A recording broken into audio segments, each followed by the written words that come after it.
Coming up on the Paper Talk today, we'll be looking at what is going on with Manchester United's managerial situation. We had that quote from Di Marzio. We've also had a story in the Times that Pochettino is open to coming here at Old Trafford as the manager. Is he going to be the next Manchester United manager? Let's find out.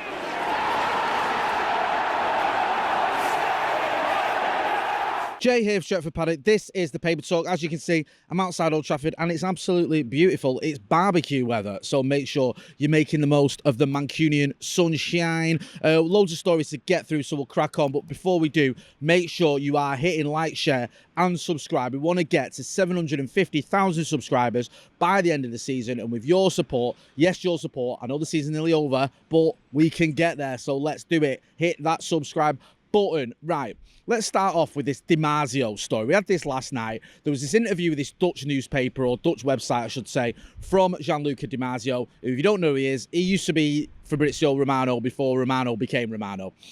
Di Marzio used to be the sort of tier one go-to guy. However, he got a couple of stories wrong, shall we say, and he wasn't really the tier one anymore. He was taken over by the likes of Romano, who just went turbo and has now got about 20 million followers on Twitter or whatever it is.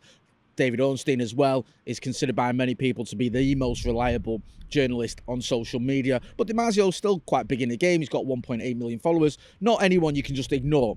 He was quoted by this Dutch publication saying that at the end of this season, Erik ten Hag will say goodbye to Manchester United. Shock, horror, what's going on? The manager's going to go. We didn't really know that. It wasn't certain. Di Marzio's saying it. He must have his sources. What's going on? The weird thing is, no one else is saying this. And even Di Marzio himself, unless he's done it since I've recorded this, has said it anywhere else. He hasn't said it on his own Twitter, unless I've missed it. He's only said it to this Dutch publication. He was trending yesterday. So he must have seen that everyone is talking about him and everyone is talking about this quote, and yet it's not really been addressed. Romano himself commented and just sort of said it's 50-50 whether Erik ten Hag is going to go, words to that effect. So that doesn't mean anything. So it's all a bit weird. I spoke to a journalist who I trust yesterday.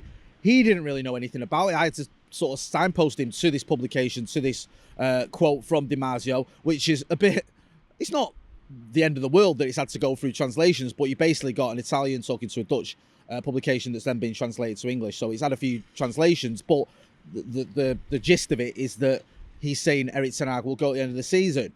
No one else is really saying that. No one credible anyway. I've not seen it anywhere else. I mean, if we do see it, we'll break that story, or we won't break it. We'll go live and get a reaction to it. But as it stands, there's only Di Marzio with this quote that's saying it. And it's even more weird that he's not said it on his own Twitter. He's not said it on his own website. He's not been pushing this out himself, because that is the biggest story in football, the United manager. It just is.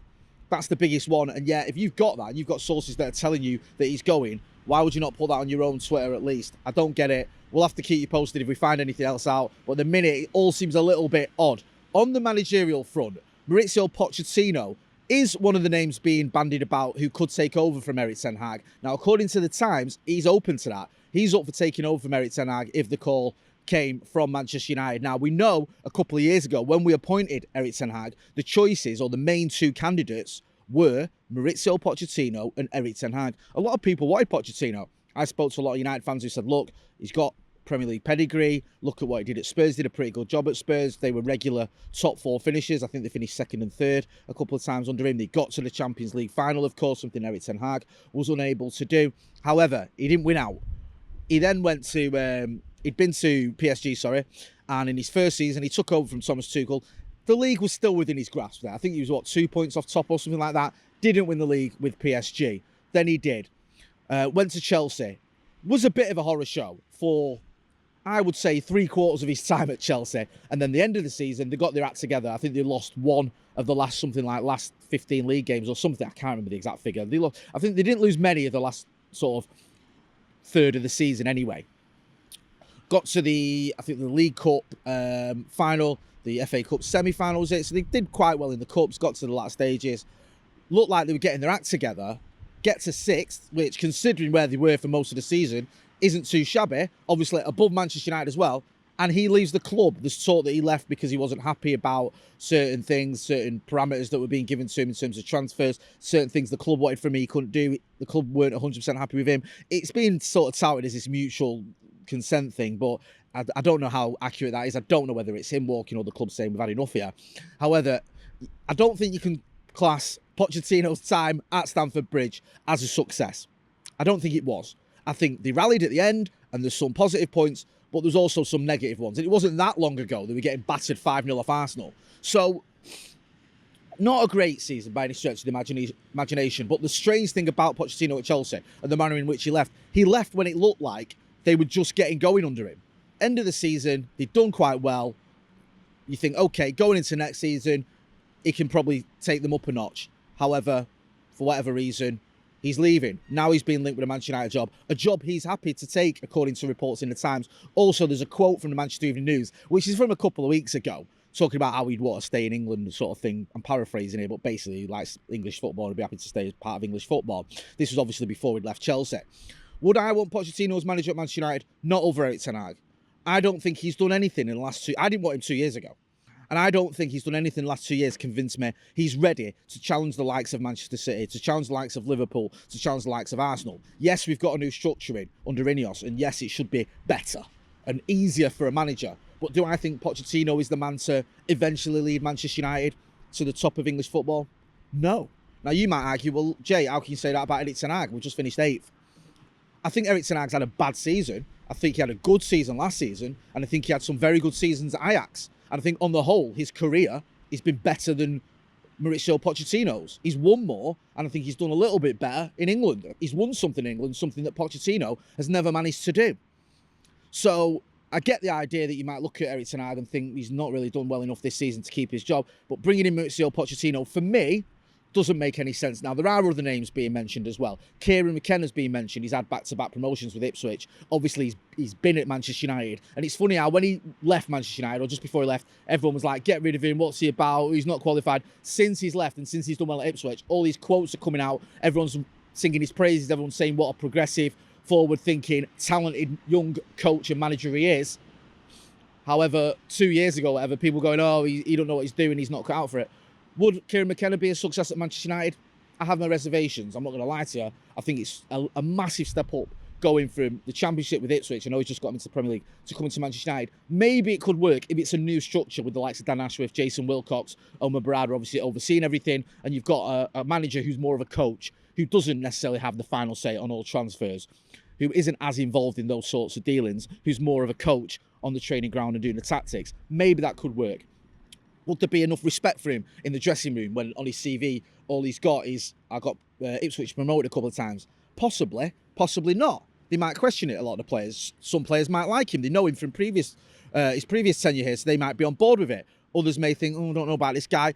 It might come from Ineos, that respect. Ineos might say, look, he's our guy. If you don't get on board with what he's doing, you're out. There's a new regime here. This is the new structure. This is how it's going to work. It is a bit of a step up, though, so I am a little bit concerned. Another name, Tuchel. Thomas Tuchel. Didn't really do that well in his last season at Bayern Munich. I'd say how well he's doing. He's been replaced by Vincent Kompany, who's just been relegated with Burnley.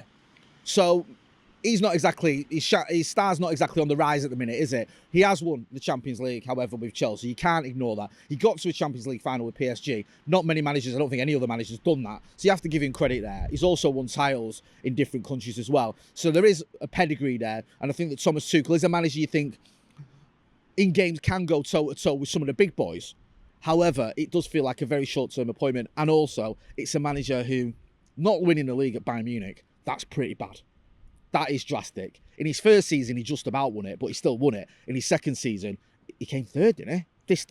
Distant third to Bayer Leverkusen. So I don't really look at Thomas Tuchel as being the answer. Let me know what you think. Get involved in the chat in the comments. Do you want Ten Hag? Do you want Pochettino? Do you want Tuchel or McKenna? Let me know who you'd like to see happening. Do you believe this quote from Di Marzio and what is going on? A couple of transfer stories. I'll move on very, very quickly. Or one transfer story, I should say.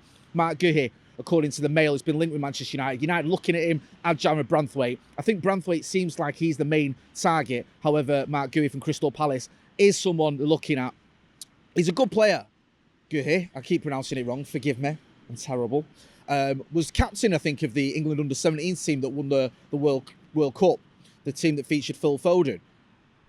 He's had a very good record in terms of appearances and the way he sort of moved through the leagues. He started at Chelsea, went on loan to Swansea, was it? Went back to Crystal Palace. He missed a few games this season. He's only played 25 Premier League games, don't think he's injury prone. I know we look at players and we go, oh, look at the injury record. Don't let his record this season confuse you. He seldom misses games. He's had a knee injury this season, so he missed about 13 games. But last season, I think he played 36 Premier League games, or 36 or 37. The season before, something similar. When he was at Swansea, I think it was, he played 40 games in a season. Basically every single game practically, including the playoffs as well. So he is a player that plays regularly, and he is a player that has progressed well. And he was a bit of a, I don't know if you can say a wonder kid for a defender, but he was a very, very highly respected and sought after defender when he was a kid. Obviously captaining the England under-17s to the World Cup. You can't argue with that. Would I like to see him at Old Trafford? 100%. I think he'd be a very good player for Manchester United. We are being linked with Elise, though. Are we going to get 2 players from Crystal Palace? I'm not so sure. There's also this story from Chris Wheeler that was doing the rounds the other day, that we've only got 35 million quid to spend in the kit we have to sell to buy. I don't know how true that is. We're going to speak to Chris, hopefully, over the next couple of weeks so we can get a bit of a steer on where he's, I don't know, revealing his sources, but how accurate that is. However, get involved in the chat in the comments and let me know what you think. We're going to have the press conference from the manager ahead of the cup final coming up later on today. We know that Mason Mount, I think, was pictured in training, as was Anthony Martial and Victor Lindelof. Are any of those lot going to feature in the FA Cup final? I don't know. Should any of them feature in the FA Cup final? I wouldn't mind seeing Mason Mount on the bench. I wouldn't start him. I don't think Victor Lindelof or Anthony Martial should be featuring. But then again, I don't know who we've got available in defence or attack. Hopefully, the manager can clear that up for us later on today. We're going to be back as well with Off the Bar. Me, Adam McCullough, Stephen Howson, Joe Smith. So make sure you are hitting like, share and subscribe. I've been Jay Motty. This has been the Paper Talk outside a very sunny Old Trafford. Thanks for watching.